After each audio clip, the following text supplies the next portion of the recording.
Selasa 23 Juni 2026 di DKV SMK 13 Jakarta kita akan melaksanakan kegiatan MGMP Guru Bahasa Arab CDKI bekerja sama dengan Kampus Universitas Negeri Jakarta, Fakultas Bahasa dan Seni, Prodi Bahasa Arab. Namun kita akan dapat banyak kegiatan positif di acara kali ini. Kita akan saksikan dalam tayangan video berikut. Saya hormati Ketua MGMP Ustadz Rahmatullah.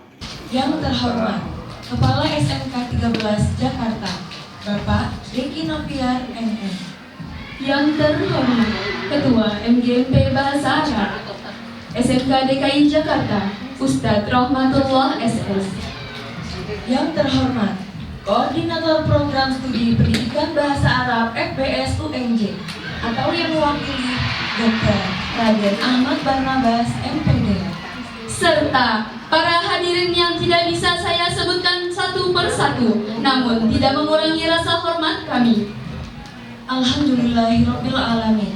Segala puji bagi Allah Subhanahu wa taala yang telah melimpahkan rahmat, taufik dan hidayahnya sehingga kita dapat berkumpul pada acara ini dalam keadaan sehat walafiat.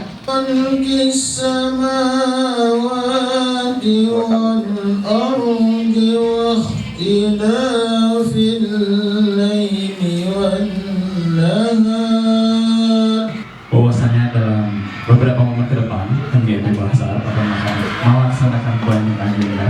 Mudah-mudahan teman-teman di sini siap aktif untuk bareng-bareng membersamai MGMP Jakarta Bahasa Arab sehingga MGMP ini makin jaya ke depannya. Amin. Mungkin itu saja yang bisa saya berikan sebagai sambutan dari MGMP Bahasa Arab Jakarta. Kurang lebihnya mohon maaf. Assalamualaikum warahmatullahi wabarakatuh. Bismillahirrahmanirrahim. Yang saya hormati, saya lihat izin ya. Bapak Ibu dosen dari UNJ Pendidikan Bahasa Arab,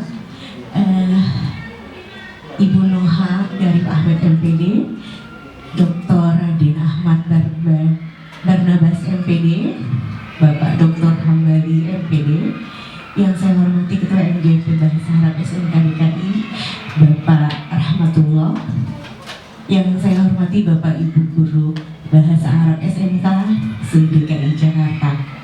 Jadi bagaimana bahasa Arab ini bisa lebih disampaikan dengan lebih menarik sehingga anak-anak lebih excited ya Bapak Ibu.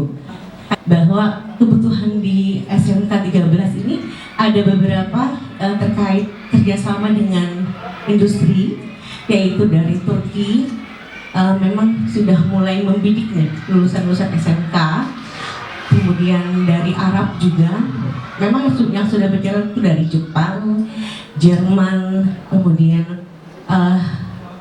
Malaysia gitu ya. Itu nah untuk yang Timur Tengah ini baru akan segera dimulai gitu. Mudah-mudahan dengan meningkatnya kompetensi guru-guru kami sehingga media pembelajarannya bisa lebih menaik dan otomatis menciptakan anak-anak yang lebih kompeten dalam bahasa Arab. Amin. Selanjutnya saya mengucapkan selamat melaksanakan kegiatan. Kalau tidak salah ini adalah merupakan puncak kegiatan dari beberapa kegiatan sebelumnya ya Bapak Ibu ya. Sebelumnya webinar, hari ini kemudian seminar secara langsung.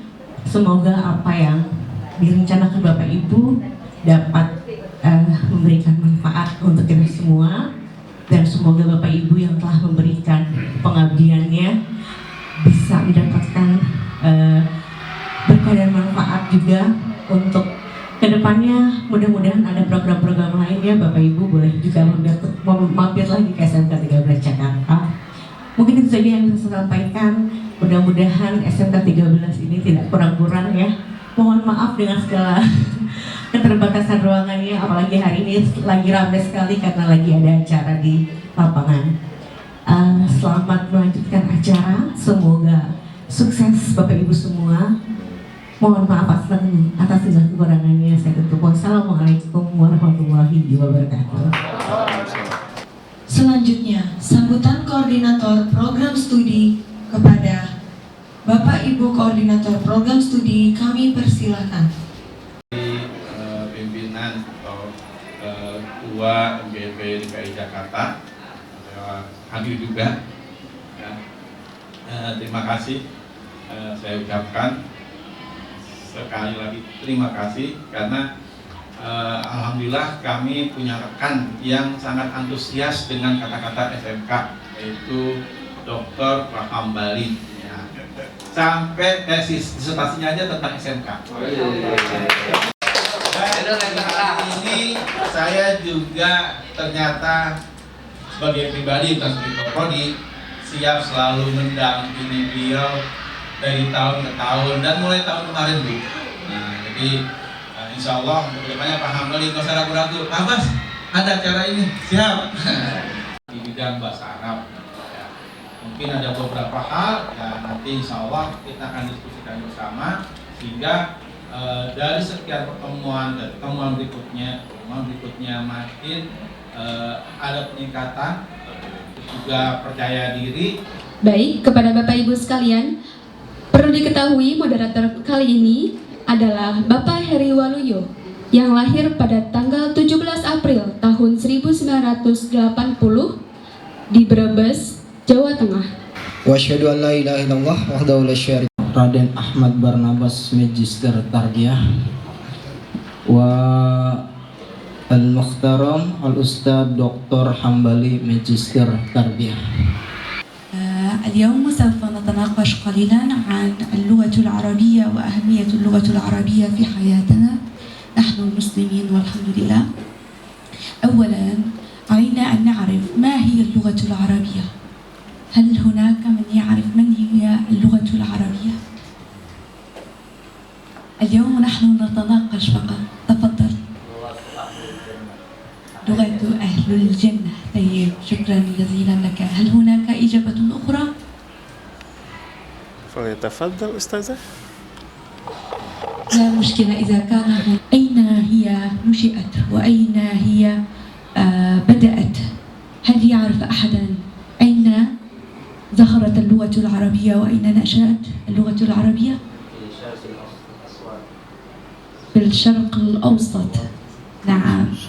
في البداية اللغة العربية هي نشأت في الشرق الأوسط وخصوصا في اليمن والمملكة العربية السعودية، وبعد ذلك انتشرت إلى جميع أنحاء دول الشرق الأوسط بانتشار الإسلام. في الحقيقة ليست جميع الدول العربية هي دول عربية الأصل، ولكن بعضها دول مستعربة. ما معنى كلمة مستعرب؟ هي بعض الدول التي في الأساس اللغة الخاصة بها ليست باللغة العربية، ولكن تم استعرابها بدخول الإسلام إليها، فلذلك أتقنوا اللغة العربية بعد أن دخلوا إلى الإسلام. مثالا في دولة مصر هي دولة ليست بدولة عربية، ولكن بعد دخول الإسلام أصبح المتحدثون باللغة العربية في مصر يتحدثون اللغة العربية، وأصبحت اللغة الرسمية بعد اعتقان الإسلام. Ada asesmen dulu sebelum pembelajaran itu ya, sama evaluasi. Makanya itu di awal-awal sempat di awal tuh saya bingung, ini modul atau buku ajar ya? Terus dari teman-teman MGP ini buku ajar, ini bukan modul. Secara teori itu bisa disebut modul, tapi ketika ngomong kurikulum merdeka, apalagi deep learning, ini bukan modul ini buku ajar. Tapi secara teori ini bisa disebut modul. Kenapa ketika dimasukkan ke Kurtilas nggak bisa? Karena Kurtilas menuntut adanya kelengkapan semua unsur pembelajaran, mulai dari perencanaan di situ, materi di situ, evaluasi di situ, termasuk evaluasi yang penilaian akhir siswa itu. Apakah Anda puas, apakah setuju? Berkesadaran dulu itu, berkesadaran apa tuh? Mindful, joyful. Jadi meaningful itu artinya siswa itu menyadari betul materi yang diajarkan itu, materi yang akan dipelajari itu sadar gitu. Oh, saya itu belajar tuh untuk ini, makanya ditanya dulu gitu di awal, di asesmen awal itu ya, asesmen kebutuhan. Meaningful itu benar-benar siswa itu merasakan betul pengalaman belajarnya itu. Misalkan perkenalan, ya perkenalan. Ana Hambali, ana min Indramayu, gitu. Ana askun di Jakarta. Betul-betul merasakan berkenalan sungguhan gitu, bukan sekedar tulisan. Tulis, misalkan ana askun. Apa maksudnya anak askun itu? Ya maksudnya anak askun itu sekarang ini saya tinggal Jakarta gitu. Lama tradisional ini, sampai sini tradisional. Ini sudah masuk ke fungsional. Sudah masuk ke fungsional, ini sudah terapannya ya. Ya sekarang masih ada. Tapi abad modern pembelajaran bahasa itu seperti ini. Ini apa pionir-pionirnya sebetulnya dari masa ke masa, dari abad 18-19 ya. Tapi sebetulnya Islam itu sudah ada di sini, sudah ada. Ini teori-teori bahasa yang mereka kemukakan itu sebetulnya dari Ibnu Jinni. Al-lughah hiya aswat yu'abbiru biha kullu qaumin an agradihim. Itu semuanya sama, setuju. Bahasa itu adalah bunyi-bunyi yang maksudnya tuh ada keinginan dari satu kaum, kaum manapun, bahasa Indonesia, bahasa Arab, bahasa Prancis, bahasa Papua, bahasa. Akhirnya dari teori itu Chomsky ini nih, bahasa di dunia itu sama, rumusnya sama. Bahasa Arab, bahasa Indonesia rumusnya sama, yaitu SPOK itu. Bedanya di sini bahasa Arab itu verb-nya itu verb bahasa Inggris ya, go bisa menjadi went, bisa menjadi going, bisa menjadi gone ya. Bahasa Arab pergi. Verbnya itu beku, nggak bergerak. Saya pergi kemarin, pergi akan pergi. Bahasa Arab itu 5 kali lipat gitu dari bahasa Inggris. Jadi dahab. Jadi kata dahaba itu bukan madi dan mudhari dan amr saja, tetapi pelakunya kalau beda, dia itu kan beda. Pelakunya ini anak atau huwa atau nahnu itu berubah, dahaba, dahabna, dahabu, dahaba. Jadi yang kita hafalkan di pesantren, itu tuh verbnya itu fleksibilitas tinggi gitu daripada bahasa Inggris yang cuma sedikit tadi gitu ya. Ini membutuhkan fa'il yang dhamir mustatir, makanya talibani akala gitu ya, aruzza. Oke, lanjut Ustaz. Nah ini ya kurikulum nasional, implementasi kurikulum ini ya ini